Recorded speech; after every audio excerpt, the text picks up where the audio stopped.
please like dulu video ini, klik tombol like, dan yang paling penting, klik tombol subscribe bagi yang belum. Karena dua perkara yang sering memalingkan cintanya manusia kepada Allah itu, kalau kita berpijak kepada surat At-Taubah 24 itu dua. Yang pertama, kalau manusia sudah kasmaran berat dengan dunia, orang yang kasmaran berat dengan dunia itu pertama kali yang akan dia tinggalkan itu Allah. Kecuali yang mendapatkan rahmat. Makanya kemudian cinta, mabuk kepayang dengan dunia itu merupakan salah satu penyakit, ikhwan. Dan penyakit ini bukan penyakit eksklusif. Penyakit yang merata dan epidemik menyebar kepada setiap orang bisa tersapa dengan penyakit ini. Jangan ngira ya kalau sudah ngaji tidak mungkin terkena sengatan cinta kepada dunia secara berlebihan. Kata siapa? Jangan mengira kalau jadi ustadz kemudian tidak bisa tersengat dengan cinta kepada dunia dan tidak bisa kasmaran dengan dunia. Yang jamin siapa? Karena apa? Karena para ulama mengatakan hubbud dunya, cinta sama dunia itu konsekuensi paling dekat kalau orang itu sudah tersengat dan kasmaran berat dengan cintanya dia kepada dunia. Pertama kali yang dilepaskan itu ikatan dia sama Allah. Itu pertama kali. Ustadz atau enggak ustadz, guru atau enggak guru, ngaji atau enggak ngaji, cingkrang atau enggak cingkrang, jenggot atau enggak jenggot, sama. Makanya kemudian inilah perkara yang kemudian sampai kita mendapati perkara ini diterangkan oleh Allah. Sampai Allah nyebutkan ada tiga itu. Wa amwalun iktaraftumuha, harta yang kamu kumpulkan, tijaratun, dagangan yang kemudian kamu perdagangkan, dan rumah. Tiga ini tuh intinya harta. Karena perkara inilah perkara yang menyebabkan dulu ada beberapa sahabat muhajirin, sahabat Nabi di kota Mekah, gagal hijrah itu ya gara-gara tidak berani untuk meninggalkan dunia. Jadi kalau antum membaca di dalam sirah, tidak semua sahabat ketika Nabi diperintahkan untuk hijrah dari Mekah ke Madinah itu semuanya hijrah ke Madinah. Tidak, ada beberapa gelintir sahabat yang bertahan di kota Mekah dan dia tidak mau untuk pindah ke hijrah. Dan tidak mau pindah ke Madinah. Kenapa? Karena mereka khawatir di Madinah nanti tinggalnya sama siapa, pekerjaan saya apa, dan berat untuk meninggalkan memori serta meninggalkan histori yang ada di kota Mekah. Itu ada. Dan antum nanti baca di dalam tafsir surat An-Nisa 97 sampai ayatnya ke-100. Sampai kemudian mereka ketika bertahan di kota Mekah, maka pola yang mereka lakukan untuk menjaga keamanan diri mereka supaya mereka itu tidak disakiti karena keimanan mereka, mereka memberi pola hidup iman mereka itu memperlihatkan syirik, menyembunyikan iman. Beda dengan munafik di Madinah. Kalau munafik di Madinah itu apa? Menyembunyikan kekufuran di dalam hatinya tetapi memperlihatkan keimanan. Kalau kemudian beberapa gelintir orang yang tidak hijrah ini, enggak, polanya apa? Di permukaan kayak masih syirik. Tetapi dalam hatinya mereka beriman. 1-2 pekan, 1-2 bulan mereka masih selamat. Pembesar-pembesar Quraisy tidak mengetahui keimanan mereka. Sampai akhirnya ketika terjadinya perang Badar dan perang Uhud. Ketika terjadi perang, maka terjadi mobilisasi massa besar-besaran. Setiap laki-laki diperintahkan untuk keluar dari rumah untuk membalas dendam kekalahan mereka dari Rasulullah dan para sahabat. Dan termasuk yang harus keluar dari rumah itu orang-orang yang mereka menyembunyikan iman tetapi memperlihatkan kesyirikan. Sampai akhirnya terjadilah peperangan, mereka harus berdiri di barisan kaum musyrikun. Padahal mereka itu beriman. Tapi mereka tidak bisa menolak.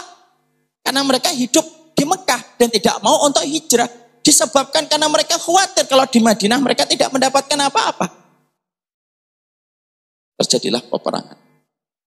Dan ketika kemudian berperang, para sahabat yang sudah hijrah ke Madinah itu tahu, ini saudara-saudara kami. Mereka ini sebenarnya beriman. Tapi mereka kemudian menyembunyikan keimanan mereka. Tapi mereka bagaimanapun sudah harus keluar. Dan mereka di barisan kaum musyrikun. Dan ketika peperangan selesai, peperangan itu usai, sahabat-sahabat itu kemudian meninggal dunia. Bukan di barisan kaum muslimin, tetapi di barisan kaum musyrikun. ketika dalam kondisi semacam itu, para sahabat-sahabat itu kemudian mereka bertanya, gimana itu wafatnya mereka, statusnya mereka, ketika mereka meninggal dunia di barisan musyrikun, padahal mereka menyembunyikan keimanan. Allah turunkan itu surat An-Nisa 97.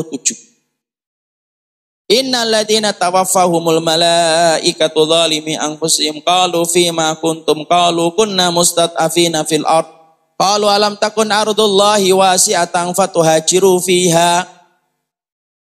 Lalu kemudian dikatakan oleh Allah, Allah jawab, orang-orang yang semacam itu ketika diwafatkan oleh Allah dalam kondisi mereka itu mendolimi diri mereka sendiri. Para malaikat itu ketika membangkitkan mereka setelah kemudian dicabut ruh-ruh mereka dari jasad mereka, kemudian malaikat itu bertanya, "Qalu bima kuntum?" Kalian itu di mana matinya? Kok bisa matinya di barisan musyrikun itu piye? Kalau bahasa Jawanya. Ini gimana sih urusannya ini? Kalau kata orang tua itu, ketemu perang perkara iki. Kok bisa matinya di barisan orang-orang musyrikun? Mereka kemudian menjawab, kunna mustad'afina fil ardi. Kami ini lemah di atas muka bumi. Dijawab sama Allah, alam takun ardullahi wasi'atan fatuhajiru fiha. Loh, bumi Allah itu kan luas. Kamu itu kan bisa hijrah. Kenapa kamu gak hijrah?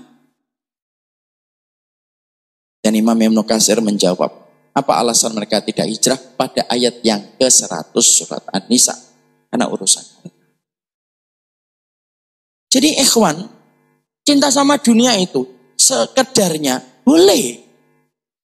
Tapi cinta sama dunia itu kalau sudah kebangetan dan melampaui takaran yang diperbolehkan oleh Allah, itu mematikan iman. Makanya kalau kemudian kita pahami kan, Rasulullah itu sampai bersabda, hubbud dunya ra'su kulli khati'atin. Cinta sama dunia itu pangkal dari semua kerusakan, itu cinta sama dunia. Jadi kalau saya dan antum melihat ya berbagai macam kerusakan yang terjadi di atas kehidupan manusia, itu ujung-ujungnya itu pasti duit dan ujung-ujungnya itu pasti dunia. Yang ngomong Rasul.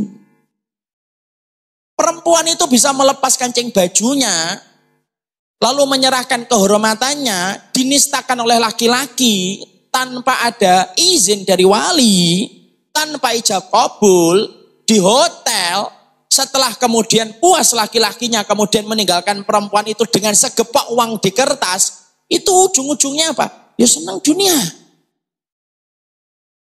Ada orang yang kemudian akhirnya membunuh, kalau antum telusuri akar permasalahannya, duit lagi. Kalau kita dapati ada 2 orang saudara baik, tapi meninggal orang tuanya sampai musuhan gara-gara membagi warisan, ujung-ujungnya duit. Sampai orang kemudian memperjualbelikan kebenaran, sampai kemudian membeli ayat-ayat Allah dengan harga yang murah, ya ujung-ujungnya duit. Dunia. Makanya sampai disebut apa? Hubbud dunya ra'su kulli khati'atin. Cinta dunia itu pangkal dari semua kerusakan. Makanya Masya Allah sampai Nabi berdoanya itu indah. Allahumma la taj'alid dunya akbaru hammina. Ya Allah, jangan engkau jadikan dunia itu obsesi terbesar pada hidup kami. Dan ini kemudian bisa merusak. Bukan hanya merusak. Orang yang kemudian hanya kemudian menjadi pecinta dunia itu apa? Letih akhi. Muhibbud dunya la yanfaqu alan jelas. Makanya sampai Imam Ibnu Qayyim itu berkata, ente kalau sudah seneng, ente kalau sudah tergila-gila sama dunia, la yanfaqu alan jelas. Orang yang tergila-gila sama dunia itu tidak pernah lepas dari 3 perkara. Yang pertama apa? Ta'ab, daim, lelah dia. Ikutin dunia itu kan lelah, ya Allah. Karena kemudian dia bangun, yang dipikir pertama kali dunia. Nanti mau tidur, dipikir lagi dunia itu. Dan ngikutin dunia itu kan melelahkan. Makanya lihat dunia berubah-ubah terus ikhwan. Karena memang tidak bisa diikuti untuk memuaskan kita. Orang dulu tahun 2000-an bisnis yang paling menggiurkan properti. Nah sekarang, tidak menggiurkan properti itu.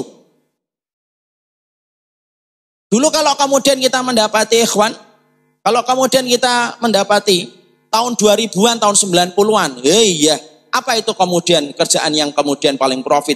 Kerja di pabrik kantor minyak. Oh, profit bener itu. Sekarang pemangkasan karyawan besar-besaran. Padahal 10 tahun yang lalu masih profit itu kerja di pabrik minyak itu, kantor minyak itu. Sekarang yang kemudian ngetren apa?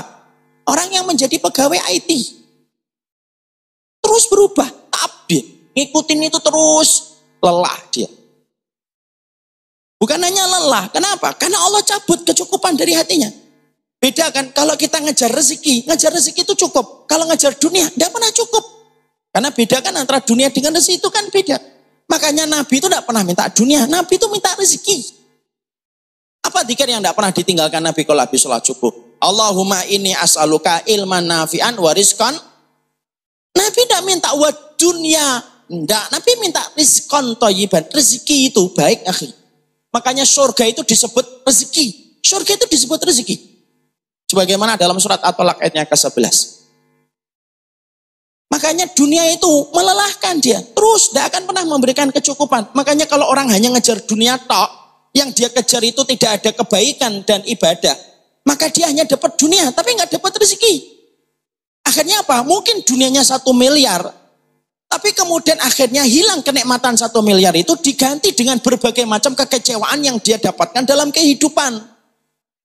Entah anaknya terkena narkoba, entah kemudian anak yang ketiganya kemudian akhirnya menjadi pecandu narkotik. Ya akhirnya lelah dia. Mungkin menggenggam 1 miliar, tapi nilainya itu kayak kemudian 100.000. Tapi bagi orang yang qanaah mungkin cuma menggenggam 100.000. Tapi kemudian mungkin serasa 100 juta. Kenapa? Allah cukupin kalau rezeki itu. Kalau dunia tidak pernah nyukupin. Makanya Allah itu mencela dunia, tapi Allah tidak mencela rezeki. Ya kan? Makanya sampai orang di dalam neraka itu pun masih dihina oleh Allah dengan dunianya. Wa yauma yu'radul ladzina kafaru 'alan nari adhabtum thayyibatikum fi hayatikumud dunya. Loh, orang itu kalau sudah di neraka ditanya sama Allah, "Loh, mana dunia yang kamu dulu bangga-banggakan yang sampai dunia yang kamu cari itu kamu membangkang dan kemudian membantah semua syariat itu mana?" Loh, sampai orang sudah dimasukkan ke neraka pun Allah masih ngajak dialog. Wa yauma yu'radul ladzina kafaru 'alan nari adhabtum thayyibatikum fi hayatikumud dunya wastamta'tum biha fal yauma tujzauna adzabal hun bima kuntum tastakbiruna fil ardh. Mana dunia yang dulunya kamu tuh banggakan, yang dulunya kamu menentang syariatku hanya untuk mendapatkan sekeping dunia itu mana? Tidak bisa jawab.